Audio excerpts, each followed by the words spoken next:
بسيرو قدر ان هو يحجم خطوره النادي الاهلي. قوه النادي الاهلي في ماتش الاسماعيلي كانت ظاهره في التمريرات القصيره اللي كانت بتحصل ما بين الاربعه اللي بيلعبوا قدام، امام وحسين ومحمد عبد الله وجراديشار، والربط اللي كان بيحصل معاهم خصوصا من احمد رضا اللي كان بيلعب رقم 8. قدر ان هو يحط ال 11 لاعب بتوع نادي الزمالك في نص ملعبه، وبكده يقدر يقلل المساحات الصغيره اللي كانت بتظهر، وكان سريع جدا في التحولات دي. خلينا نتكلم كده سريعا كده، نبص معانا على اول لقطه. بص كده ال 11 لاعب بتوع نادي الزمالك موجودين في نص ملعبهم، وده ما قابلهوش قدره من النادي الاهلي غير بالتسديد من بعيد، وده ما جابش غير في كره واحده بس اللي امام عاشور حطها وخبطت في العارضه.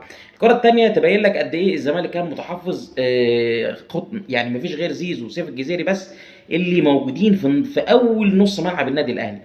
تيجي بقى اللقطه الثالثه دي جميله جدا. بص كده، ده التحول اللي كان السريع اللي كان بيعمله. لو بصيت فوق هتلاقي النتيجه لسه 0-0، عشان ما حدش يقول لك انه التحول ده بعد ما دخل فيه جول، لا، ده كانت النتيجه لسه 0-0، وفي ثلاث لعيبه جوه منطقه الجزاء وثلاثه بره حوالين المنطقه، كمان اربعه بره، يبقى انت كده بتتكلم بتهاجم بسبعه موجودين معاك. اللقطه الاخيره بقى توريك الفرق في التحول اللي انا بتكلم عليه، انه النادي الاهلي حتى لما كان بيستخلص الكوره من نادي الزمالك ما كانش بيعرف يرتد ويعمل هجمه مرتده بكثافه عدديه.